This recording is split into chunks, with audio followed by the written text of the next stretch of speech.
Hi, hello. Very good afternoon to all. Hello to all my beloved aspirants. सर्वात पहिलं तर खूप खूप सॉरी, तुम्हाला उगाच वाट बघायला लावतो. पण गेले 4 दिवस झाले तब्येत खूपच डाऊन होती. काल मी अक्षरशः आपले प्रेझेंटेशन पण केलेलं नव्हतं. फक्त महाट्रान्सफर रिलेटेड पॉईंट्स मी काढलेले की काय काय स्ट्रॅटेजीमध्ये किंवा त्याच्या ह्या व्हिडिओमध्ये असणार आहेत. पण ॲक्च्युअल प्रेझेंटेशन पण केलं नव्हतं आणि काहीच ताकद नव्हती. पण काल मी दोन्ही गोष्टी करायचं ठरवलेलं. प्रेझेंटेशन झालं पण रेकॉर्डिंग करता नाहीच आलं. हालत खूपच खराब होती. सो त्यासाठी खरंच खूप सॉरी. कुठले एक्सक्यूज नाही आहे. पण तुम्ही ज्या ज्या मुलांनी वाट बघितली त्यांना खरंच pardon me for this. So let's आपण आता स्टार्ट करूया. जास्त वेळ नको घालवूया. महापारेषण म्हणजे नथिंग बट महाट्रान्सको. आपण ते बघणार आहोत. आपण जसं सिडकोची स्ट्रॅटेजी पाहिली त्याच फ्रेममध्ये किंवा त्याच फ्रेम ऑफ रेफरन्सेसमध्ये आपण पुढच्या स्लाईड्स बघूया आणि पुढचं सर्व डिस्कशन करूया. मध्ये बोलत असताना मला थोडा खोकला किंवा वॉटेवर थोडंसं होईल. सो तुम्ही आधीच त्यासाठी मी तुमची माफी मागतो. सो आपण चालू करूया. सो हे बघा, आपण अबाउट सिडको पाहिलेलं. सिडकोबद्दल तुम्हाला बेसिक गोष्टी काही सांगितलेल्या आहे. So same Mahatransco. आता सगळ्यात पहिलं तर महाट्रान्सको सर काय आहे, कारण बऱ्याच मुलांनी जर नोटिफिकेशन वाचलेली असेल ना तर त्याच्यामध्ये एक होतं की बॉन्ड होता, बॉन्ड, राईट. तर महाट्रान्सको ही महाराष्ट्र गव्हर्नमेंटनेच ओन केलेली एंटिटी आहे, राईट. म्हणजे ती कंपनी आहे. येस, प्रायव्हेट लिमिटेड नाही पण गव्हर्नमेंट लिमिटेड ती कंपनी आहे, पण ती कॉर्पोरेट एंटिटी आहे. सो त्याचा अर्थ काय होतो, बाकीच्या डिपार्टमेंटपेक्षा, for example let's say water resource department हे डिपार्टमेंट झालं किंवा येस, सो त्यापेक्षा हे वेगळं कसं होतं तर आपण कधी वॉटर रिसोर्स डिपार्टमेंट ह्याचं कधी इक्विटी मार्केटमध्ये किंवा आपल्या शेअर मार्केटमध्ये आपण त्याला कधी IPO तसा कधी आणणार नाही, राईट. म्हणजेच IPO आणतो म्हणजेच काय आपण करतो, आपण पब्लिक फंड रेस करण्यासाठी आपण कंपनीला लिस्ट करतो. येस, सो आपण ते त्या केसमध्ये करू शकत नाही. पण आपण ह्या केसमध्ये जरी ती गव्हर्नमेंट ओन एंटिटी असली तरी पण ती कॉर्पोरेट एंटिटी असते, which is government on corporate entity.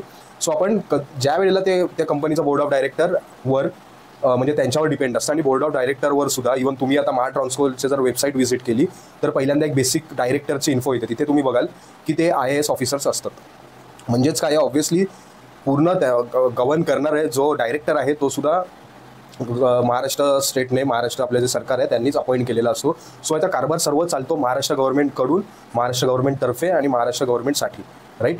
So ह्याच्यामध्ये ह्या प्युअर गव्हर्नमेंट जॉबच आहे. फक्त एवढं नक्की आहे, जसं PSUs कंपनी असतात, PSUs कंपन्यांचं ऑलरेडी तिथे मॉडेल सेट असतं 4951 विच इज गव्हर्नमेंट आणि ह्याचे IPOs असतात, म्हणजे IPO थ्रू पब्लिक फंडिंग्स असतात. हे अजून तरी महाट्रान्सकोचा IPO आलेला नाही आहे, राईट.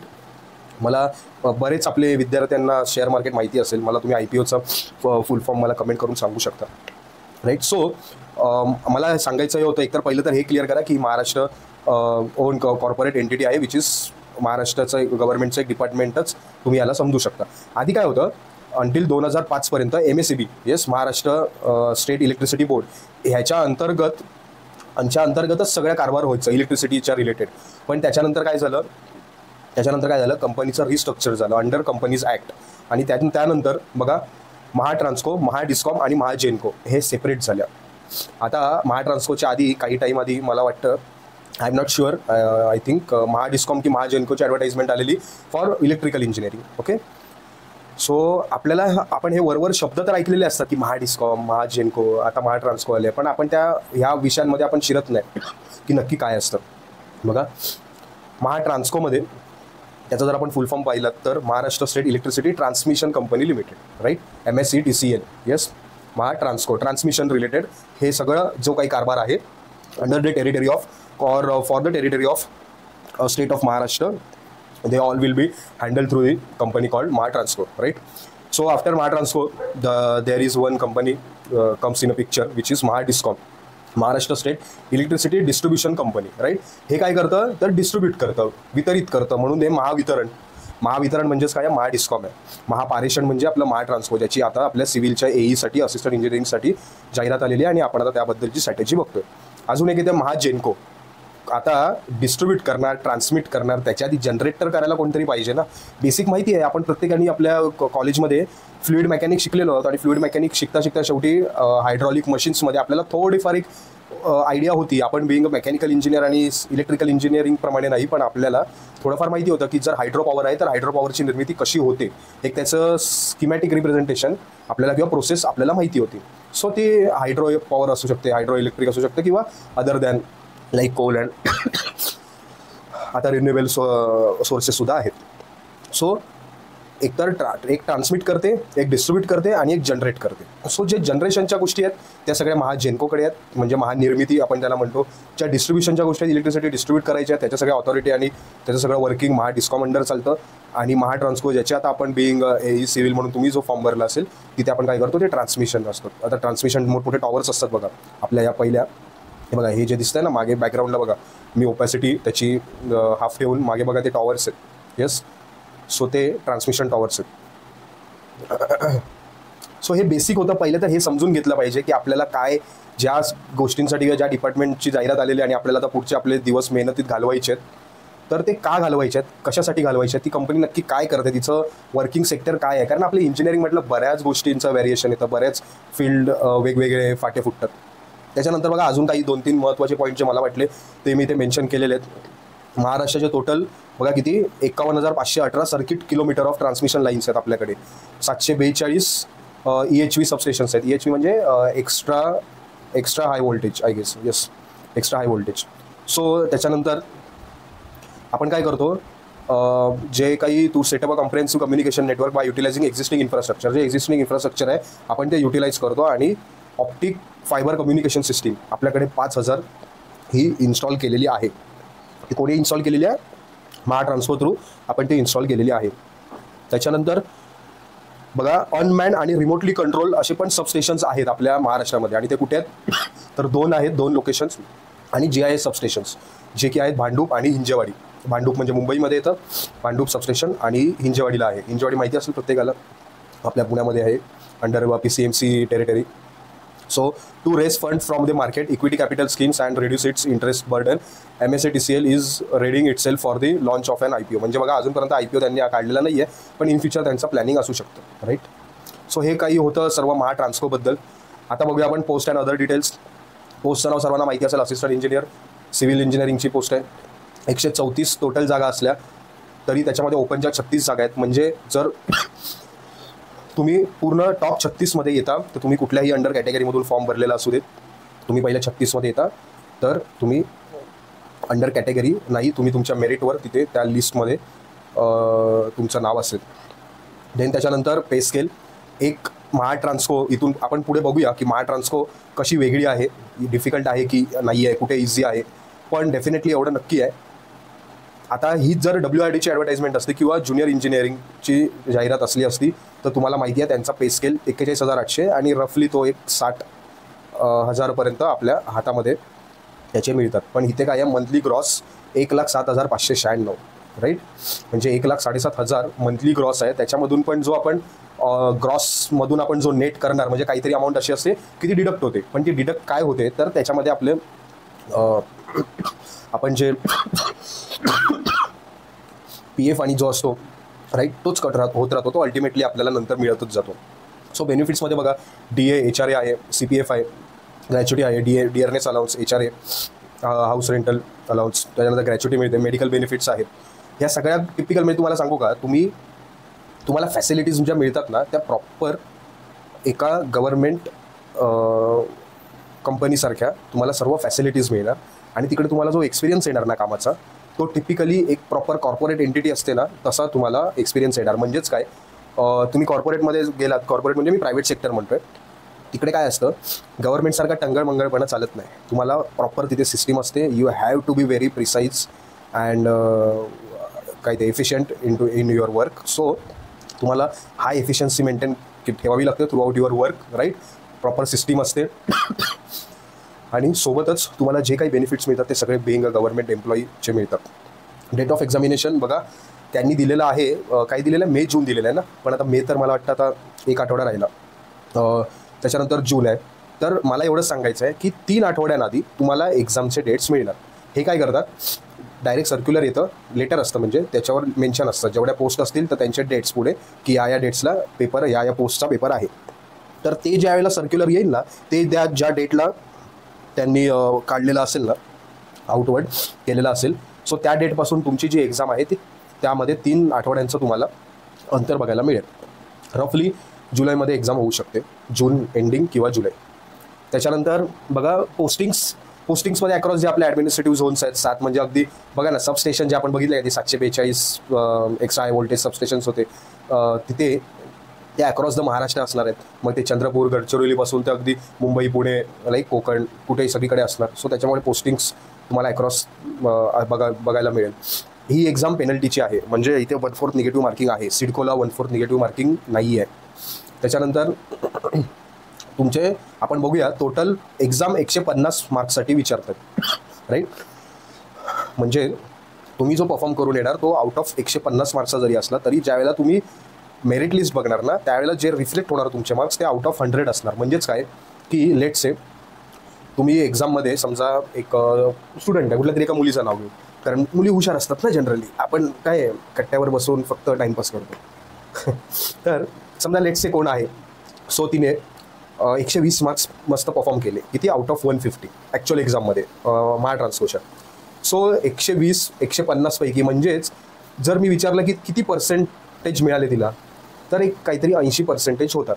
मग आता जर मी तेच 100मध्ये मला शिफ्ट करायचे, त्याचं मला जर ते ट्रान्सफर करायचे, तर मी काय म्हणणार की 100 पैकी 80 मिळवले तिने, राईट ना. सो तसंच मग जी मेरिट लिस्ट असणार त्यामध्ये ती 80 मार्क्स मिळवून खूप चांगल्या पद्धतीने तिने क्वालिफाय केलेलं असणार ही exam. Yes, conducting body IBPS आहे हे माहिती आहे.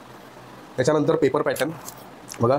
पहिली तर गोष्ट, एक गोष्ट जेव्हा सुरुवातीला महाट्रान्सपोर्ट ॲडव्हर्टाईज आलेली त्याच्या आधी मी एक नक्की मान्य करतो, मला बाकीच्या एक्झाम्स बऱ्यापैकी मला स्वतःला पण एक बिंग तुमचा टीचर मेंटॉर म्हणून आणि त्याच्या आधी मी स्वतः एक ॲस्पिरंट म्हणून सुद्धा बऱ्यापैकी मला माहिती होत्या. पण महाट्रान्सपोर्ट किंवा कुठलीही स्टेट इलेक्ट्रिसिटीची जे सगळे डिपार्टमेंट्स आहेत त्यांची एक्झामबद्दल तेवढं माहिती नव्हतं ना, मी कधी स्वतः अपियर केलेली. तर सुरुवातीला मला वाटायचं अरे काय विचित्र पॅटर्न दिला आहे. पण मी ज्यावेळेला डीपमध्ये जाऊन आता हे सगळं सिलेबस अँड ऑल सगळ्या गोष्टींसाठी मी ज्यावेळेला थोडं माझा रिसर्च करत होतो त्यावेळेला मला एवढं समजलं की हे आतापासून नाही आहे. म्हणजे आता हे 2025 वर्ष आहे, पण हे फार 2007, 4, 5 कधीपासून, आता मी तुम्हाला सांगितलं ना रिस्ट्रक्चर झालं 2005मध्ये. सो इथे अवेलेबल जे काही मला डेटा मिळाला इंटरनेटवर, तर 2008-9 पासूनच त्यांचा हे स्ट्रक्चर्ड आहे. म्हणजे प्रोफेशनल नॉलेज हे असं नंबर ऑफ क्वेश्चन 50 आणि मार्क्स 110 मार्कला विचारतात, किंवा त्यांचं रिझनिंग, कॉन्ट, राईट. ह्या जो पॅटर्न आहे ना, म्हणजे मार्क्स अर्धे, क्वेश्चन विचारणार जास्त, म्हणजे तुम्हाला 2 क्वेश्चन तुम्ही आन्सर केल्यावर तुम्हाला कुठेतरी त्याचं 1 मार्क मिळणार, असं जो फॉर्मॅट आहे ना, हा थोडा विचित्र आपल्याला वाटत असला तरीसुद्धा ते इतके वर्ष फॉलो करत आले आहेत. ह्याचा अर्थ काय आहे मी सांगायचा की काहीतरी त्यांच्या स्वतःचे काहीतरी मुद्दे, त्यांचा स्वतःचा काहीतरी पॉईंट असणार आहे ना डेफिनेटली. आणि इतके टाईम त्यांनी एक्झाम्स घेतलेले आहेत ह्या फॉर्मॅटने. सो त्यांना जसे डिझायर आहेत, त्यांना जे रिक्रूट करत आहेत, सो ते त्याप्रमाणे ते लोक त्यांच्या विचार ह्याच्या मागे आहे. सो तर जे जसं आहे तसं आहे. आपल्याला त्यांनी जसं पुट केलं आहे आपल्याला त्या फ्रेममध्ये आपल्याला आपलं मेहनत बसवायची आणि आपल्याला आपले चांगले मार्क्स सिक्युअर करायचे. सो पहिला तर फॉर्मॅट बघून घ्या. दोन सेक्शन आहेत, एक तर प्रोफेशनल नॉलेजचं आणि सेकंडमध्ये त्यांनी काय दिलं जनरल ॲप्टिट्यूड. त्या ॲप्टिट्यूडमध्ये मग रिझनिंग, कॉन्ट आणि सी पार्ट आहे मराठीचा. सो मराठी आणि कॉन्ट हे तुम्हाला 20-20 प्रश्न येणार आहेत. आता हीच जर TCSची एक्झाम असली असती, WRD, WCD किंवा तर महाराष्ट्र डिपार्टमेंटची, तर मराठी असू दे, कॉन्ट असू दे, वॉटर, तुम्हाला 20 प्रश्नाला 40 मार्क्स मिळाले असते. पण इथे 20 प्रश्नाला 20 पण सोडा, 20 प्रश्नाला 10 मार्क्स मिळतात, राईट. सो मराठी, कॉन्ट 20 प्रश्न 10 मार्क्स, रिझनिंग 40 प्रश्न 20 मार्क्स. ओके. सो 20, 10, 10, 20 + 10 + 10 टोटल 40 झाले. आपला टोटल पेपर आहे 150 मार्क्सचा. 150 पैकी जे 40 मार्क्स आहेत फक्त, आणि ते फक्त तुम्हाला जनरल ॲप्टिट्यूडमध्ये आहेत. बाकीचे 110 मार्क्स, म्हणजे जवळजवळ मी जर चुकत नसेल तर 70 ते 72% test of professional knowledge, right. Test of professional knowledge म्हणजेच आपलं सिव्हिल इंजिनिअरिंग, ह्याला त्यांनी वेटेज दिलेलं आहे. सो डेफिनेटली मी तुम्हाला सांगणार आहे आपण पुढे कसं अप्रोच करतोय ते. सो इथे बघा तुम्हाला नंबर ऑफ क्वेश्चन्स 50 असणार आहेत आणि मार्क्स 110 आहेत. सो तुम्ही टोटल तुम्हाला नंबर ऑफ क्वेश्चन्स 130 आहेत. म्हणजे प्रोफेशनल नॉलेज तुम्हाला 50 क्वेश्चन टार्गेट. आपल्याला सिडकोमध्ये पण गेस 50 क्वेश्चन्स आहेत, राईट. पण तिकडे डायरेक्ट तो हिशोब 50 × 2 100चा आहे. सो 50 क्वेश्चन टेक्निकलचे, देन त्याच्यानंतर जनरल ॲप्टिट्यूड मिळून म्हणजे रिझनिंग, कॉन्ट आणि मराठी मिळून तुमचे हे किती झाले 80 प्रश्न. 80 + 50 130 प्रश्न तुम्हाला किती मिनिटामध्ये 2 तास दिले. 120 मिनिट्समध्ये तुम्हाला सोडवायचे आहेत. आणि विसरू नका, निगेटिव्ह मार्किंग आहे. किती आहे सर? 1/4 आहे, राईट. 1/4 निगेटिव्ह मार्किंग आहे.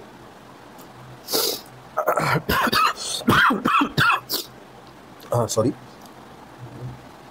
सो आपण पेपर पॅटर्न व्यवस्थित बघितलेला आहे, समजून घ्या व्यवस्थित, राईट. आता एक नक्की आहे, ह्यांनी सिलेबस दिलेला नाही आहे. आणि काय होतं,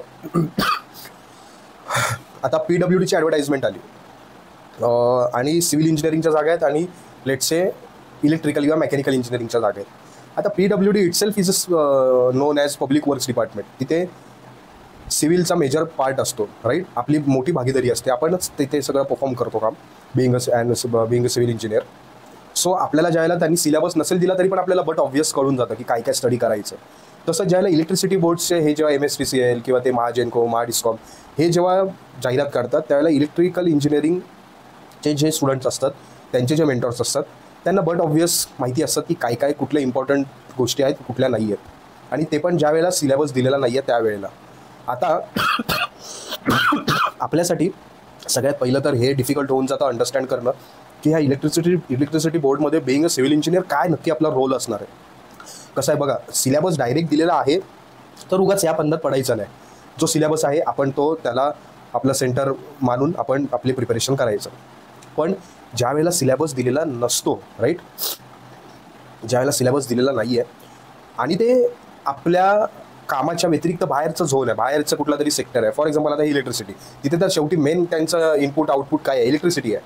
आणि electricity which comes under electrical branch itself, right. So being a civil engineer how we should work here, हे आपल्याला समजून घेण्यासाठी पहिलं तर आहे ना, आपल्याला काही गोष्टी समजून घ्यायच्या आहेत की महाट्रान्सकोने सिलेबस दिलेला नाही आहे. पण मी तुम्हाला म्हटलं ना की मी 2-3 दिवस तर घालवलेले तुमचं महाट्रान्सको रिलेटेड. म्हणजे हे प्रेझेंटेशन तर काल बनवलं आहे, व्हिडिओ तर आता रेकॉर्ड करतो आहे. जस्ट तुम्हाला व्हिडिओ तुम्ही ऐकायच्या काही तास आधी. आणि पण त्याच्या 2-3 दिवस आधी आहे ना, तब्येत खरंच बरी नव्हती, थोडा वेळ त्याच्यामुळेच लागला. पण त्या टाईममध्ये आहे ना, मी हेच सगळं रिसर्च करत होतो, हे सगळं ॲनालाइज करत होतो की नक्की काय असू शकतो. तर ज्यावेळेला त्यांच्या खालच्या वर्षांमध्ये गेलो ना, ज्यावेळेला थोडं मागे जाऊन पाहिलं, त्यांनी सिलेबस कधीच दिला नव्हता, राईट. सो सॉरी, त्यावेळेला पण आपले सिव्हिल इंजिनिअरिंगचे विद्यार्थी काही आता महाट्रान्सकोमध्ये काम करत असतील, सो त्यांनी ती एक्झाम क्रॅक करून ते तिथे गेलेच ना. सो आपण पण करू शकतो, हा पहिला तर विश्वास ठेवा. आणि मी इथे आलेलो आहे, या काही व्हॅलिड गोष्टी घेऊन आलेलो आहे, राईट. सो ज्यांना ते पटत आहेत त्यांनी डेफिनेटली ते पुढे प्रोसीड करू शकतात. सो इथे बघा, ह्यांच्या एका ॲडव्हर्टाइजमेंटमध्ये विच इज रिलेटेड होती ती सिव्हिल इंजिनिअरिंगच्या आपल्या. पहिलं बघा, मी हायलाईट केलेलं आहे ना, सॉरी, पहिल्या पॅरेग्राफमध्ये जे मी येल्लोने हायलाईट केलेलं आहे ते एकदा केअरफुली रीड करा. They will be best on the educational qualification. कोण दे विल बी? म्हणजेच आपले प्रोफेशनल नॉलेजचे जे प्रश्न आहेत ना, ते एज्युकेशनल क्वालिफिकेशनच्या बेसवर असणार. And experience notified in the advertisement. आता इथे क्लिअरली दिलेलं आहे की ती एंट्री लेवल पोस्ट आहे, त्याच्यामुळे no need of experience, okay, as of now. So एकतर एक्सपिरियन्स जो काही नोटिफाईड असेल त्या बेसवर, आणि आपलं एज्युकेशनल क्वालिफिकेशन. म्हणजे इथे एवढं तर प्युअर आहे, आपलं एज्युकेशनल क्वालिफिकेशन काय आहे, BE in civil engineering or BTech in civil engineering, right. So त्याच बेसवर आपल्याला प्रश्न येणार आहेत. And will also have a special emphasis on the specific requirement of the electricity transmission company. असे काही प्रश्न तुम्हाला बघायला मिळतील की ते काही अशा काही सेक्टर्समधून येतात, अशा काही सब्जेक्ट्समधून येतात जिथे इलेक्ट्रिसिटी ट्रान्समिशन कंपनीचे स्पेसिफिक रिक्वायरमेंट थ्रू ते बनलेले आहेत, ओके. म्हणजे आपल्याला जो मी म्हणतोय तुम्हाला मुद्दा तो कन्सिडर करायचा आहे. येस. आता बघा, आता प्रत्येकाने काय करा माहिती आहे, हे मी सुद्धा पुढच्या स्लाइड्समध्ये आय गेस आहे, फक्त तुम्हाला एकदा समजून सांगतो की तुम्हाला प्रत्येकाला काय करायचं आहे. ही PDF आपल्या टेलिग्राम चॅनेलला ही मिळून जाईल. ही PDF तुम्ही डाउनलोड करून प्रत्येक हे जे आहे ना खालचे पॉईंट्स म्हणजे EHV ट्रान्समिशन लाईन्स आणि EHV सबस्टेशन्स, हे काय आहे तर हे डिपार्टमेंट्स आहेत, राईट. हे डिपार्टमेंट्स आहेत अंडर त्या महाट्रान्सकोमध्ये. म्हणजे वेगवेगळे त्याचे पोझिशन्स आहेत, तिथे काम करायचे लोकेशन्स आहेत. सो जर तुम्ही सबस्टेशन्सवर पोस्टेड असाल तर तुम्हाला ह्या गोष्टींमध्ये काम करायचं आहे. आणि जर तुम्ही ट्रान्समिशन लाईन अंडर किंवा त्याच्या मेंटेनन्स अंडर जर तुम्ही तिकडे जर ते तुम्हाला काम डिझाईन केलेलं आहे, राईट, ते तुम्हाला डेझिग्नेटेड केलेलं आहे, त्यासाठी. तर तुम्हाला ह्या गोष्टींवर तुम्हाला काम करायचं. सो त्या कुठल्या गोष्टी आहेत त्या being as a civil engineer. Okay, so पहिलं तर जर तुम्ही ट्रान्समिशन लाईनवर काम करताय तर पहिलं तर ट्रान्समिशन लाईन मी तुम्हाला म्हटलं ना ते जे टॉवर्स असतात राईट. सर्वात पहिलं तर एक being a good civil engineer और being a good civil engineering officer who are working और who are commissioning out there in MSTCL right और महाट्रान्सको. सगळ्यात पहिलं तर त्याला ना साईट सिलेक्शन करावं लागतं. कुठली साईट बेस्ट सुटेड आहे त्या टॉवरसाठी. मग त्याच्यासाठी बाकीचे फॅक्टर्स येतात.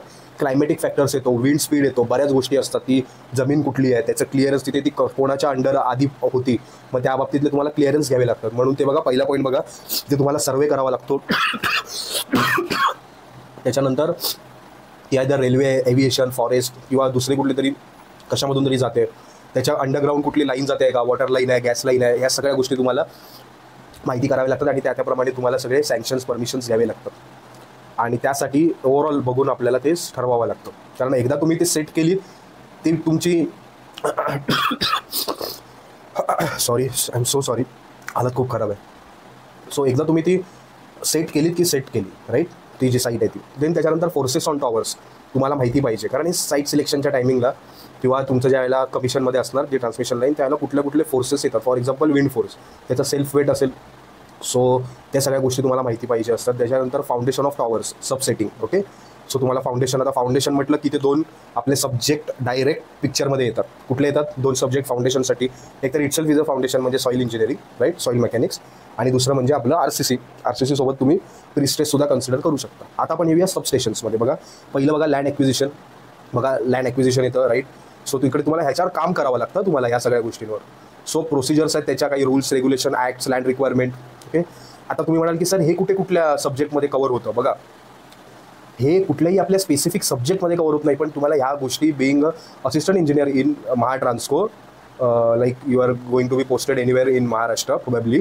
सो त्यावेळेला तुम्हाला ह्या गोष्टींवर काम करायचं आहे. मग आज जर तुम्ही त्याचा पेपर देताय आणि जर तो 72-73% तुम्हाला जर वेटेज ठेवतो आहे सिव्हिल इंजिनिअरिंगचं, तर तुम्हाला हे माहिती करून घेणं गरजेचं आहे. आणि अशा केसमध्ये जिथे तुम्हाला त्यांनी डायरेक्ट सिलेबस दिलेला नाही आहे, जर त्यांनी सिलेबस दिला असता तर मी तुमची गाडी एवढी फिरवून घुमवून वळवून आणली नसती. ओके, मी तुम्हाला डायरेक्ट लिस्ट पुढच्या स्लाईडमध्ये आहे आपली, बघा पुढच्या स्लाईड्समध्ये लिस्ट आहे, पण तुम्हाला मी ते डायरेक्ट प्रत्येक वेळेला स्पून फीड तुम्हाला मी एव्हरी टाईम मी काय म्हणत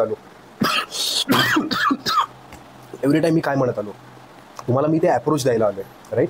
सो हा अप्रोच आहे.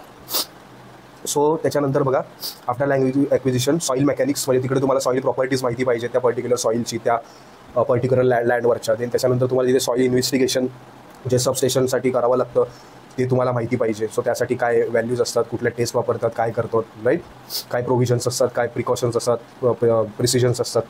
After concrete technology, concrete mix design.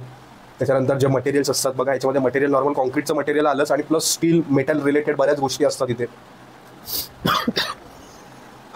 मेंटेनन्ससाठी करोसिव्ह, anti करोसिव्ह गोष्टी असतात म्हणजे मटेरियल्स असतात, ते माहिती पाहिजे. नंतर एन्फोर्समेंट डिटेलिंग म्हणजे तुम्हाला ड्रॉइंग रीड करता आलं पाहिजे आणि बार बेंडिंग शेड्यूल हे तुम्हाला माहिती पाहिजे प्रॉपर. म्हणजे बघा मी सांगतोय तुम्हाला बार बेंडिंग शेड्यूल किंवा ड्रॉइंग रीडिंग या रिलेटेड काहीतरी एक आपला सिलेबस आणि थिअरीला आपल्या पुस्तकाला धरून डायरेक्ट प्रश्न येऊ शकतो. जर ते तुम्हाला माहिती असेल ना तर तुम्हाला स्पेशल त्याचं काहीतरी मल्टिपल रिव्हिजन्स आणि MCQ PYQ करायची गरज नसते राईट. त्याच्यानंतर कन्स्ट्रक्शन टेक्नॉलॉजी. इकडे काय होतं, मटेरियल कन्झम्पशन्स होतात ओके फॉर डिफरंट आयटम्स. मग त्याच्यामध्ये तुम्हाला एस्टिमेट प्रिपेअर करावं लागतं, रेट ॲनालिसिस आहे, स्पेसिफिकेशन्स आहेत, मोड ऑफ मेजरमेंट्स आहेत. तुम्हाला माहिती आहे मेटल आणि स्टील किती एक्सपेन्सिव्ह आहे ते. नंतर rehabilitation of old structures okay. नंतर इथे रिपेअर्स आहेत, वॉटरप्रूफिंग आहे, सगळे मेजर रोल्स आहेत ओके.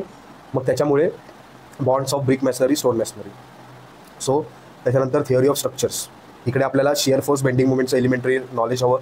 त्यानंतर त्याच्यावर कुठले फोर्स ॲक्ट होतात right, like portal, retaining wall, water tanks. आता वॉटर टँक्सकडे डायरेक्ट काही डिझाईनकडे वगैरे जाऊ नका, बेसिक तुम्हाला माहिती पाहिजे. म्हणजे तुम्हाला मी सांगू तर एक आपल्याला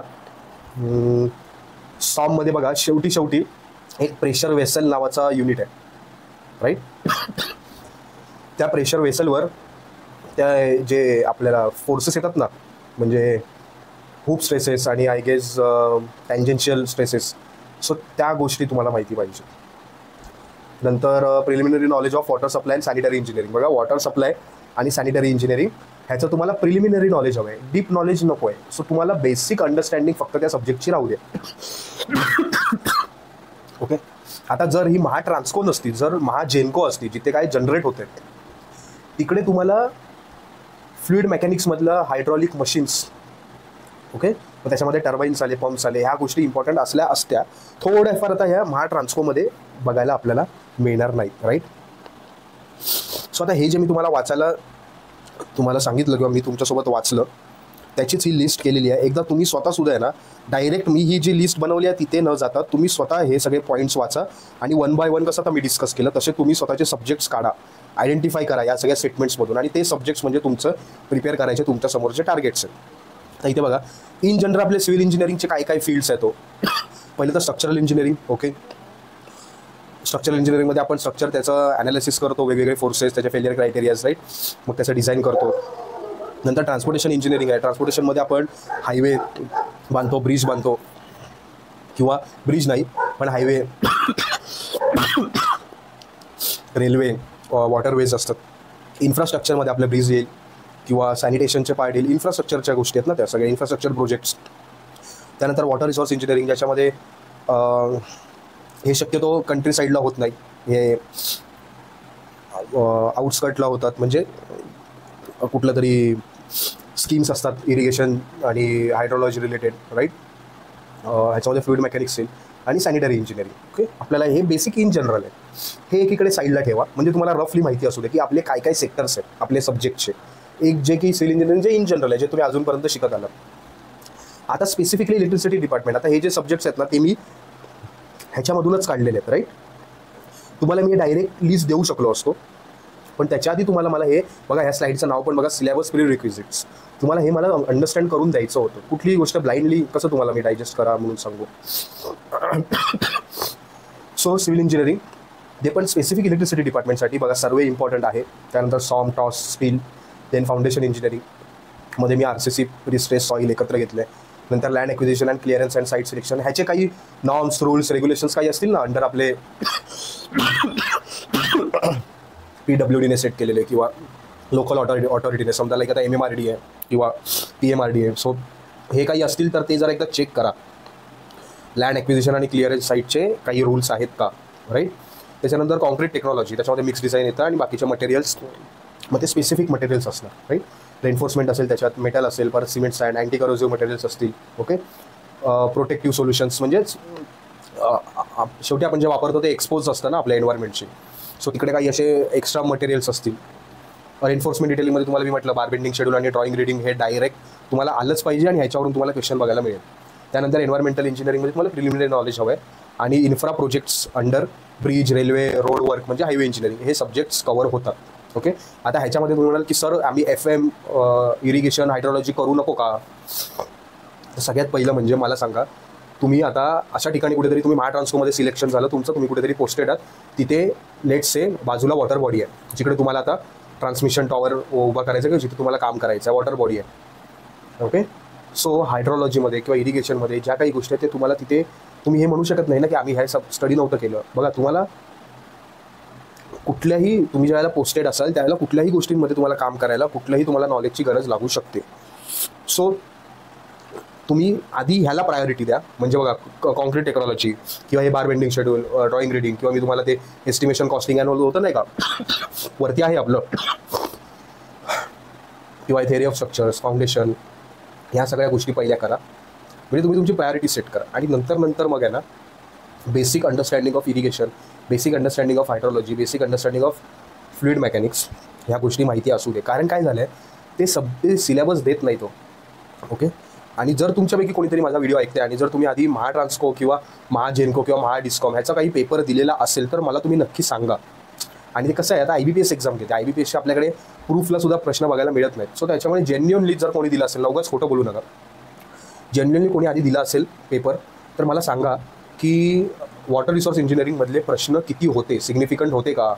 तर जर ते असतील तर मग मी माझ्या स्टुडंटना सेपरेट आपण शॉर्ट बनवून मी प्रत्येकाला सजेस्ट करेन की ओके तुम्ही असा स्टडी करा. तोपर्यंत सध्या ह्या ज्या काही गोष्टी आहेत ना, कारण ह्या पण बऱ्याच गोष्टी आहेत करण्यासारख्या, सो त्या तुम्ही पहिल्या प्रोसीड करा, राईट. हे टेक्निकलचं झालं. समजलं आहे का सर्वांना. प्लीज कृपया कमेंट करून मला सांगा. कारण काय आहे, हलक्यात तर घ्यायची ही एक्झामच नाही आहे. मग तिकडे 134 नाही 34 जरी जागा असल्या असत्या ना, मी BRCच्या बाबा ऑटोमिक रिसर्च सेंटर एक टाईम होता रिसर्चसाठी खूप फॅसिनेट होतो. जसं टीचिंगसाठी होतं म्हणून आता तुमच्यासमोर टीचर म्हणून आलेलो आहे. पण टीचिंग आणि रिसर्च खूप माझे फॅसिनेशनच्या गोष्टी होत्या. एक टाईम होता 134 काय घेऊन बसता, पूर्ण इंडियामध्ये एक जागा होती. त्या एका जागेसाठी मी फॉर्म भरलेला आणि त्याच्यानंतर तशी मी माझी कधी स्टोरी सांगितली नाही, मला त्याची गरज वाटत नाही. जे लोक माझ्यावर डाऊट घेतात, फालतू काहीतरी बोलतात, मी त्यांची पर्वा करत नाही. 2 शिव्या घालून मी मोकळा होतो. पण तो एक टाईम होता, एक जागा होती BRCची आणि मी तो फॉर्म भरून पुढचे 1.5 वर्षानंतर एक्झाम झालेली. पेशन्सली मी त्या एक्झामचा अभ्यास करत होतो. ठीक आहे, मी ओपनली सांगतो, डेफिनेटली मी माझे सक्सेस कधी एक वेळ मी कुठलीच गोष्ट सांगायचो नाही सक्सेसची असेल ती, पण फेलियरच्या मी प्रत्येक गोष्टी सांगेन. कारण प्रत्येक फेलियर माणसाला हंबल बनवतो आणि फेलियरचा एक्सपिरियन्स जर मी तुमच्यासोबत शेअर करतोय तर डेफिनेटली एक बिंग तुमचा टीचर म्हणून, तुमचा मेंटर म्हणून माझी हीच अपेक्षा असेल की माझे जे स्टुडंट्स आहेत, जे मला ऐकतायत जेन्युअनली, त्यांना सेम एक्सपिरियन्सेस नको यायला. फेलियर काय करू मी, ग्लोरीफाय काय करू मी स्वतःला, राईट? सो त्या एवढा एक पोस्ट होती तरीसुद्धा मी वेड्यासारखा त्या एक्झामचा अभ्यास करत राहिलो आणि 1-2 महिने नाही 1.5 वर्ष नाही मिळाली ती. 4था आलो मी, वेटिंग लिस्टवर होतो. पण त्या एका पोस्टने खूपच एक्सपिरियन्स एनरिच्ड बनवलं मला. सो मुद्दा हा आहे, तुम्हाला समजलं आहे का? मुद्दा मी इथून चालू केलेला की बघा, कुठलीही गोष्ट अबाउट महाट्रान्सको, दुसऱ्या पण एक्झाम्स, पण महाट्रान्सको रिलेटेड लाईटली घेऊ नका. कारण एक ऑपॉर्च्युनिटी आहे, प्रत्येकाला 1 लाख प्रॉपर सॅलरी इथे मिळू शकते. मी कुठलाही आमिष देत नाही आहे, पण जर ती तुम्हाला मिळवायची आहे तर त्याची मेहनत मी तुम्हाला स्ट्रिक्टली सांगतो. ज्या मुलांनी रिसेंट आलेली TCSची कुठली एक्झाम झाली, TPA, त्याच्या आधी WCD मध्ये WRD CA वगैरे झाली असेल, तिथे जेवढी मेहनत घेतली ना त्याच्या 4 पट मेहनत तुम्हाला महाट्रान्सकोला घ्यायची. कारण इथे लाईट नावाची काहीच गोष्ट नाही आहे. तुम्हाला घ्यायची मेहनत पण वरची आहे आणि तुम्हाला त्याच्यातून मिळणारं रिवॉर्ड्स म्हणजे हे पोस्टिंग आणि ही जी सॅलरी ती सुद्धा ऑब्व्हियसली ॲप्रिशिएबलच आहे ना. सो तुम्ही जर ह्या माइंडसेटमध्ये असाल की सर आम्हाला WCD मध्ये किंवा वॉटर काय कुठली TPA मध्ये सर आम्हाला एवढे चांगले मार्क्स होते, आम्ही महाट्रान्सको काढणार नाही, 2 वेगवेगळ्या गोष्टी आहेत, खूप वेगळ्या गोष्टी आहेत.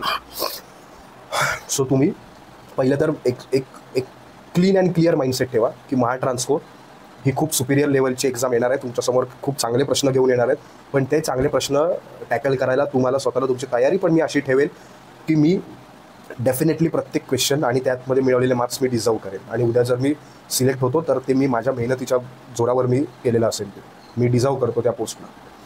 सो समजलं का तुम्हाला? सांगा, टेक्निकलचं इम्पॉर्टंट होतं. कारण बघा, माझं मी स्वतः उन्मेष, माझी एक्सपर्टीज काय आहे? Civil engineering. मी सिव्हिल इंजिनियर आहे पहिला.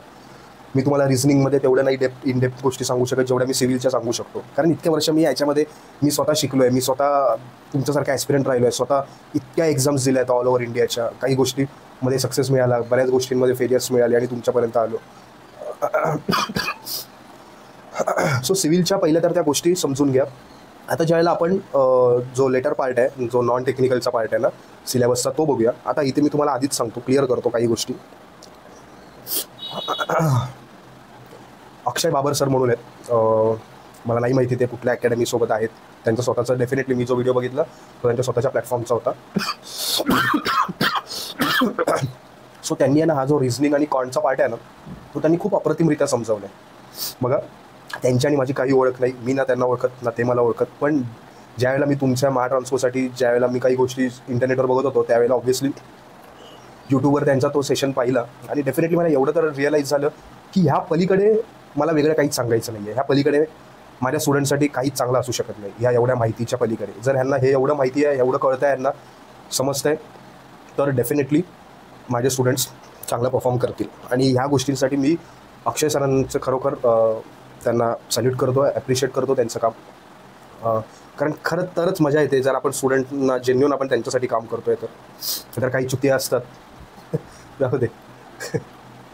आणि ते वाट बघत असतात, एक पाऊल त्यांचा रेकॉर्डिंग स्टुडिओमध्ये असतं आणि एक पाऊल थंबनेल बनवणाऱ्या ग्राफिकवाल्याकडे. मी स्वतः काम केलेलं आहे अशा लोकांसोबत, जाऊ दे, तो मुद्दा नाही. ठीक आहे, पहिलं तर हा तुम्ही नोट डाऊन करा, रिझनिंग. आणि हे जे सगळे मुद्दे इथून पुढे जे तुम्हाला नॉन टेक्निकलसाठी आहेत ते मी ऑनेस्टली मी ॲडमिट करतो की हे अक्षय सरांनी त्यांच्या व्हिडिओमध्ये घेतलेले मुद्दे जे टॉपिकची लिस्ट आहे. आणि बरोबर आहे, कारण त्यांनी सांगितलं की महाट्रान्सको आणि अदर ज्या एक्झाम्स आहेत बिंग इलेक्ट्रिकल इंजिनियर त्यांनी ह्या दिलेल्या आहेत. सो त्यांना बेटर माहिती आहे याच्यामध्ये. सो बघा आपल्या रिझनिंगसाठी हे 10 सब्जेक्ट तर तुम्ही पहिले लिहून घ्या. Okay, 10 topics from coding decoding to the last one is data sufficiency. Okay, त्याच्यामध्ये त्यांनी असं सांगितलं आहे, सॉरी एक्स्ट्रीमली सॉरी बोलताना पण त्रास होतो. सो त्यांनी असं सांगितलं आहे, जो आपला 6वा आहे ना सिटिंग अरेंजमेंट आणि 7वा पझल्स, हाच 50% वेटेजला येणार आहे. म्हणजेच टोटल 40 प्रश्न आहेत ना, तर 40मधले 20 प्रश्न तर फक्त सिटिंग आणि पझलचे. ओके, म्हणजे 10 मार्क्स तर इथेच झाले. 20 प्रश्न म्हणजे 10 मार्क्स ना आपल्या पॅटर्नप्रमाणे. म्हणजे इथे हेच आहे. सोबत जर तुम्ही सिलॉक्स करताय, ब्लड रिलेशन आणि डायरेक्शन सेन्स करताय, हे मी माझं सजेस्ट करतोय तुम्हाला, तर तुम्ही काय करताय माहिती आहे, तुमचे जे कसं आहे माहिती आहे, रिझनिंग हा असा पार्ट आहे ना, जर तुम्ही चांगली मेहनत घेताय, व्यवस्थित खूप थरोली प्रॅक्टिस करताय, तर तुम्हाला खूप आउट ऑफ मार्क्स इथे मिळू शकतात. आणि तुम्ही हे शुअर होता, तुम्ही ज्यावेळेला हा सेक्शन अटेम्प्ट करता, पेपर देऊन बाहेर येताना, तेव्हा तुम्हाला माहिती असतं की आम्हाला ह्याच्यात आउट ऑफ मिळतात. ओके, BMCमध्ये लोकांनी एक्सपिरियन्स केला असेल. सो तुम्हाला पझल, सिटिंग अरेंजमेंट, सिलॉक्स, ब्लड रिलेशन, डायरेक्शन सेट्स करताय. ओके, तर तुम्ही डेफिनेटली, माझा असा अंदाज आहे, तुम्ही आउट ऑफ 40 पैकी आहेत ना 27-28 प्रश्न जरी केलेत ना, तरी खूप खूप चांगला परफॉर्म इथे करू शकता. राईट. सो हे रिझनिंगचं झालं. देन कॉन्टचे बघा, कॉन्टला आपल्याला इथे मी दिलेलं आहे किती 20 प्रश्न आहेत आणि 10 मार्क्स आहेत. आणि त्या 10 मार्क्ससाठी आणि 20 प्रश्नांसाठी 18 टॉपिक्स आहेत. ओके, एज आहे, एव्हरेज आहे, time and work, profit and loss, percentage, LCM, HCF, TSD, pipe and system, boat stream, area and volume. आणि काय होतं आहे, सध्या सगळे TCS, IBPS याच्यामध्ये यांना कोण कॉन्ट करत नाही. आता जे मुलं UPSC इंजिनिअरिंग सर्व्हिसची तयारी करत आहे, ज्यांनी गेट दिलेली आहे एक्झाम, ह्या काही अशा थोड्याफार सिलेक्टिव्ह एक्झाम्स आहेत, किंवा मे बी मला माहिती नाही, पण SSCमध्ये येतो का, SSC JEEमध्ये कॉन्ट, SSC JEEबद्दल नाही माहिती मला. तर हे काही सिलेक्टिव्ह एक्झाम्स आहेत, त्याच्यामध्येच फक्त कॉन्ट जर त्या मुलांनी केलं असेल तर, नाही तर कोणी केलेलं नसतं. सो माझं काय सजेशन आहे तुम्हाला रिगार्डिंग हे 2 सेक्शन म्हणजे रिझनिंग आणि कॉन्ट, हे मी पुढे डिस्कस करेन. पहिलं तर फक्त हे समजून घ्या की हे आपल्याला एनलिस्ट करा, हे मुद्दे आहेत, हे टॉपिक्स आहेत. त्याच्यामध्ये जे मी हायलाईट केले आहेत, approximation, comparisons of variable, data interpretation, DI म्हणजे, आणि नंबर सिरीज, तुम्हाला हेच रफली 50 to 60% किंवा मोर दॅन 60% तुम्हाला हे किती 4 टॉपिक विचारतात. मग ठीक आहे ना, हे बरोबर आहे ना की आम्ही 4 टॉपिक करतोय आणि त्याला आम्हाला त्याचं रिवॉर्ड्स पण, आउटकमसुद्धा आम्हाला 10 मार्क नाही, बट 6 ते 7 मार्क्सपर्यंत आम्हाला पोचवते. Okay, which is okay. So एकदा हे लिहून घ्या, आपण बोलू काय करायचं आहे ते. हे सॅम्पल प्रश्न आहेत, सिडकोसाठी सुद्धा मी आणलेले. ओके, हे आपल्या ह्याच्यासाठी हे रिझनिंगचे आहेत. बघा 2-2 स्लाईड्स असतील आय गेस. एकदा केअरफुली रीड करा, केअरफुली समजून घ्या कुठल्या टाईप ऑफ नेचर आणि कुठल्या लेवलचे हे आहेत ते. हे मी कुठल्याही पुस्तकामधून, रेफरन्स बुकमधून किंवा माझ्या स्वतःच्या मनाने आणलेले नाही आहेत. IBPS काय करतं, एक्झाम घ्यायच्या आधी आहे ना, आपण जेव्हा पेपर देताना स्क्रीनवर आपल्याला दिसत असते ना काही इन्स्ट्रक्शन, ते मार्क फॉर रिव्ह्यू करा, राईट अटेम्प्ट केल्यावर हा कलर आहे, ग्रीन आहे, लेफ्ट आउट केल्यावर रेड आहे, ते जे सगळे इन्स्ट्रक्शन येते नाही का, तर ती इकडे तसं एक इन्स्ट्रक्शन्स आणि सॅम्पल क्वेश्चन्स प्रत्येक सेक्शनचे असे PDF घेऊन IBPS येतं. तर त्या PDFमधले हे क्वेश्चन्स आहेत जे की IBPSनेच कधीतरी कुठल्या तरी एक्झामसाठी टाकलेले होते. सो तुम्हाला समजून येईल. आणि दुसरं म्हणजे बघा, इथे 5 ऑप्शन्स आहेत. हे सगळे ज्या अकॅडमीज तुम्हाला चुना लावायला बसलेले आहेत ना, पहिलं तर त्यांना तुम्हाला कळलं पाहिजे कोणाला डोक्यावर चढवायचं आणि कोणाला नाही. 5 ऑप्शनची बेसिक रिक्वायरमेंट आहे. हो, BMCला मी पाहिलं आहे, TCSच्या पॅटर्नचे सगळे क्वेश्चन तुमच्यावर फक्त थोपवले गेले BMCच्या टेस्ट सिरीजच्या नावाखाली. ते प्लीज तेवढी काळजी घ्या तुमच्यासाठी. माझा कोणावरही राग नाही, माझा राग फक्त मुलांसाठी चुकीचं करू नका. सो बघा, रिझनिंगचा हा एक आहे, किती 8 क्वेश्चन्स आहेत आणि देन असे आहेत. ओके, आता बघा, पहिलाच read the information given below and answer the questions. 6 plays ABCDEF famous playwright are to be staged one on each day from Monday to Saturday. बघा आता हा काय आहे, from Monday to Saturday day base puzzle आहे. त्यानंतर okay, त्यानंतर त्यांनी काय केलेलं आहे, खाली सूद दिलेलं आहे आपल्याला, पझल आपल्याला ते स्टेटमेंट्स रिझॉल्व्ह करायचे. मला माहिती असेल टेबल फॉर्म करून आपण ते हे करतो. सो ह्याची तुम्हाला प्रॅक्टिस हवी. ओके, हे सॅम्पल म्हणून आहेत. रिझनिंगचे बघा 2 स्लाईड्सवर होते. कॉन्टचे तसे आहेत, एकदा कॉन्टचे पण बघून घ्या. ओके, ह्याच्यामध्ये सांगण्यासारखं काही नाही आहे, हे तुमच्यासाठी खास आणलेलं आहे. तुम्हाला स्वतःला तिथे एक्झामाइन करायचे आहेत, ॲनालाइज करायचे. हे मराठीचे सिडकोला पण त्यांनी सेमच ठेवलेले. आणि मराठीला मी तुम्हाला म्हटलं ना, मराठीमध्ये एरर फाइंडिंग इथे थोडं IBPS थोडंसं डिफरंट काहीतरी विचारतं. बघा इथे डिमांड काय आहे एक्झामची, प्रोफेशनल नॉलेज जे मी तुम्हाला म्हटलं 70-72% कव्हर करते, तिकडे त्याच्यावर तुमची कमांड पाहिजे. आता तर मला डेफिनेटली खात्री आहे की सर आम्हाला सिलेबस माहिती नाही, काहीच नाही, आम्ही कसं करू, आहे थोडे मुद्दे थोडेसे तुमचे डायल्यूट झाले असतील, अजून कन्फ्युजन काही असतील, मी म्हणत नाही कम्प्लीट नसावेत, पण डेफिनेटली आता काहीतरी आयडिया आली असेल तुम्हाला मला ऐकून किंवा आपला व्हिडिओ बघून की काय करायचं आहे, राईट. सो तिकडे तर तुम्हाला चांगलं लक्ष द्यायचं आहे, चांगली मेहनत घ्यायची आहे. नंतर विगरस प्रॅक्टिस पाहिजे रिझनिंगसाठी. ओके, जे काय कराल ते प्रिसिजनने करा.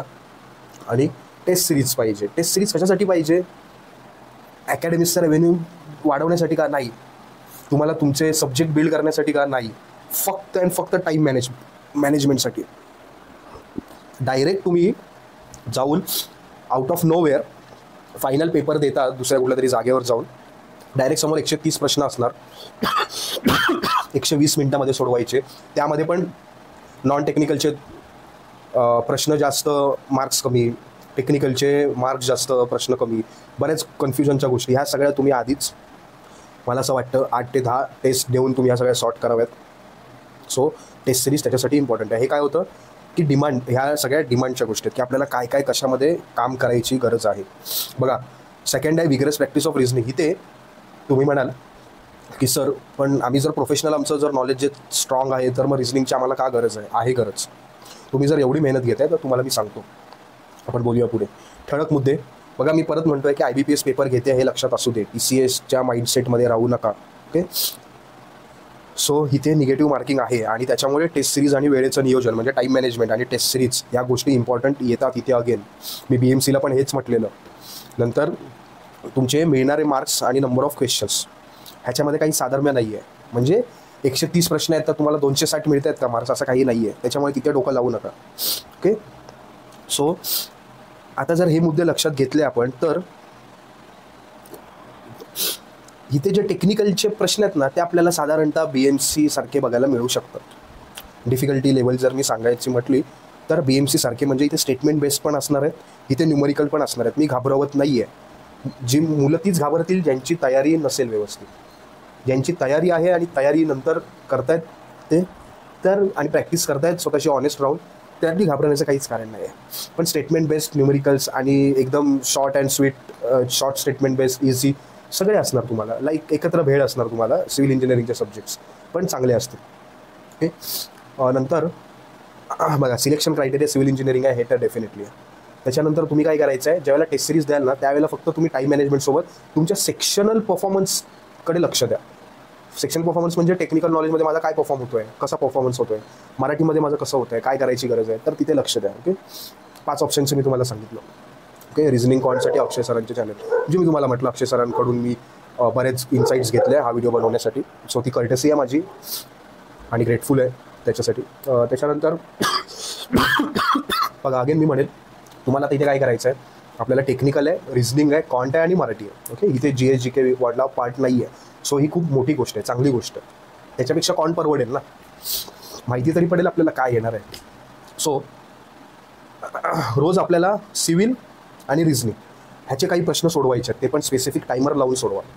ओके, त्याच्यानंतर तुम्हाला रिव्हिजन नंतर PYQs नाही सोडवायचे, कळत आहे का. PYQs करा. PYQs ते सुद्धा मी सांगतो तुम्हाला. PYQs तुम्ही आपल्या MPSC MESचे करा किंवा दुसऱ्या एखादे स्टेट पकडा, एक बेसिक त्याच्या इंजिनिअरिंग सर्व्हिसचे करा MCQ, किंवा आपल्या MESचे आहेतच. ओके, इवन श्रावण सरांनी सुद्धा काही मला वाटतं BMCच्या टायमिंगला MPSCचे MESचे PYQचे सेशन्स घेतलेले. पुढे ते काही सेशन्स मी स्वतः त्यांच्यासोबत रन करणार होतो, आता शक्य नाही होत आहे ते. तर तुम्हाला रिव्हिजन नंतर MCQs करायचे, PYQs नाही करायचे. ओके, MCQसाठी मी तुम्हाला गेल्या पण व्हिडिओमध्ये आणि ह्या व्हिडिओमध्ये असेल वाटतं ती स्लाईड, की तुम्हाला कुठले रिसोर्सेस किंवा काय तुमचे जे काही क्वेश्चन बँक आहे ना ते तुम्हाला वापरायचं ॲज अ MCQ. बोलताना नाही होत आहे आता. देन मराठी आणि कॉन्ट रोज करू नका. ओके, प्रत्येक रविवारी स्वतःचा सेल्फ असेसमेंट करा आणि नेक्स्ट वीक चालू करा. इथे रिझनिंगचे प्रश्न तुम्हाला सिडको आणि BMCची एक वेगळी लेवल मिळणार आणि महाट्रान्सफोमध्ये एक वेगळी लेवल बघायला मिळणार. ओके, सो आणि सोबत इकडे कॉन्ट आहे, त्याच्यामुळे तुमचा ॲप्रोच तसा ठेवा ड्युरिंग युअर स्टडी. बघा इथे मी तुम्हाला सांगेन, हे प्युअरली माझं सजेशन आहे, तुम्हाला ते फॉलो केलंच पाहिजे असं नाही आहे. जे नाही फॉलो करणार which is good, okay, better. Okay, again मी सांगतोय हे पूर्ण माझं सजेशन आहे. मी काय करणार तुम्हाला सांगतो. माझं मी टेक्निकल खूप स्ट्रॉंग करणार. ओके, त्यासाठी काय काय करणार मी, रिव्हिजन करणार. कन्सेप्ट अंडरस्टँडिंग माझं झालेलं आहे, सो मी रिव्हिजन करणार. रिव्हिजन केल्यानंतर MCQs प्रॅक्टिस करणार. ओके, रोज करणार टायमर लावून. मग मी PYQ प्रॅक्टिस करणार आणि मग टेस्ट सिरीज मी देणार. कशाला, फक्त आता मी जे केलं आहे 50 प्रश्न माझे सिव्हिलचे एका टेस्टमध्ये येणार, तर ते असेच करणार. काय परफॉर्मन्स होतो आहे माझा, काय मला टाईम कसा आहे, आधी करू, सेक्शन आधी घेऊ, नंतर घेऊ, मध्ये घेऊ, वॉटेवर, हे सगळ्या गोष्टीच्या मला टेस्ट सिरीजमध्ये कळून येणार. मी तिकडे ट्रायल अँड एरर माझं सगळं यूज करणार. मी टेक्निकल माझं खूप स्ट्रॉंग करणार. म्हणजे मला पूर्ण 70-75% ती लोक वेटेज देत आहेत, मला 70% तरी मला क्रॉस झालेच पाहिजे सिव्हिलचे, राईट. त्याच्यानंतर भाग येतो रिझनिंग आणि कॉन्ट. रिझनिंग 40 प्रश्न. आपण पहिलं रिझनिंगवर बघूया. बघा, रिझनिंगच्या 40 पैकी 40 प्रश्नांसाठी 10 टॉपिक्स आहेत आणि त्या 40 मधल्या 20 प्रश्नांसाठी 2च टॉपिक करायचे. काय करणार तुम्ही, पहिलं ते 2 टॉपिक खूप स्ट्रॉंग करा. 50% मार्क्स कन्फर्म करा. ते असेच कन्फर्म करा की काही येऊ देत, आम्ही ते मिळवणारच. त्याच्यानंतर म्हणजे बाकीचे सपोर्टिंग टॉपिक्स आहेत ना, विदिन ते 10 मधले होते, सिलॉग्स होतं, अजून काही इनइक्वॅलिटी वगैरे होतं, मग तिकडे तुम्ही ते करू शकता. आणि हे 50चे आहेत ना, एक 70%वर तुम्ही रिझनिंग मला वाटतं करू शकता, किंवा जर तुम्ही करता तर खूप चांगली गोष्ट आहे. सो तुम्हाला 40 पैकी तुम्ही 28-30 प्रश्नांपर्यंत जरी पोचता ना, 40 पैकी 40 नाही पोचत. कारण काय होणार, मी तुम्हाला सांगेन ना की 40 प्रश्नांपर्यंत पोचा, सगळं अटेम्प्ट करा, पण मार्क्स किती मिळणार आहेत, 20 मार्क्स मिळणार आहेत. आणि ते 40 प्रश्नांसाठी तुमचा 120 मिनिटांमधला किती वेळ खाल्ला जाईल नाही सांगता येत ना. म्हणून मी तुम्हाला म्हणतो की जे आपली स्ट्रेंथ आहे ना सिव्हिल इंजिनिअरिंगची, ती खूप स्ट्रॉंग करा. त्याला सपोर्टिंग एक फॅक्टर म्हणून रिझनिंगला ट्रीट करा. आणि रिझनिंग पण तो सपोर्टिंग असला तरी पण आपण 70% आपण असा करतोय, त्याची तयारी पण आणि नंतर अटेम्प्टसुद्धा करणार आहोत असा, की ते मला 70% मिळणार. म्हणजेच 50% तर तुमचं पझल सिटिंग अरेंजमेंटमध्ये आले, वरचे 20% तुम्ही अजून 2-4 टॉपिक करून तुम्ही तिकडून काढा, एक्स्ट्रॅक्ट करा. म्हणजे 20चे बघा 70% जे काही 14-15 मार्क्स आहेत ते तुम्ही मिळवत आहेत, तरी खूप चांगली गोष्ट आहे. नंतर कॉन्टमध्ये तुम्हाला काय करायचं आहे, जे काय कराल ना ते म्हणजे दोन्ही रिझनिंग कॉन्टमध्ये स्टडी कन्सिस्टंटली करा आणि विगरस प्रॅक्टिस करा. कॉन्टमध्ये तुम्हाला 18 पैकी बघा 4 टॉपिक्स होते, तेच तुम्हाला 60% देत आहेत. मी जर असेल तर मी त्या पलीकडे काहीच करणार नाही, डोक्याला टापच नको पडे. ओके, म्हणजे इकडे मी 50% परफॉर्म करतो. ओके, आणि मराठी माझे स्वतःचं होम ग्राउंड आहे. प्रत्येकाचं असेलच असं नाही, ते स्ट्रेंथ असेल. ज्याचं मराठी स्ट्रेंथ एव्हरेज असेल किंवा नसेल त्याने कॉन्टकडे जास्त फोकस करा. ज्याचं मराठी स्ट्रेंथ आहे त्याने मराठीवर करा. कारण मराठीचे जे 20 प्रश्न आहेत त्याच्यामधून जे 10 मार्क्स आहेत, ते 20 प्रश्नात त्यांनी जरी 5 दिले असते ना तरीसुद्धा मी मराठी करेनच, कारण मराठी माहिती आहे मला. तर हा कॉन्फिडन्स आहे. म्हणजे मी तुम्हाला सांगतो आहे काय, मी का करतो आहे, अप्रोच लक्षात घ्या आणि तशी तयारी करा. येस, हे रिसोर्सेस होते ते जया रेड्डी आणि हे मागच्या आपल्या व्हिडिओमध्ये सुद्धा होते. ओके, म्हणजे MCQसाठी मी तुम्हाला म्हटलं ना, PYQसाठी तुम्ही महाराष्ट्र इंजिनिअरिंग सर्व्हिस MES MPSCची रेफर करू शकता. येस, सो अशाने आय होप मी तुम्हाला बेटर मी तुम्हाला समजून सांगितलेलं आहे, तुम्हाला समजलं असेल. काही क्वेरी असेल तर डेफिनेटली विचारा. ओके, सो नाही बोलता येते आता, extremely sorry. So have a good day, do your work very hard. Okay, जय हिंद.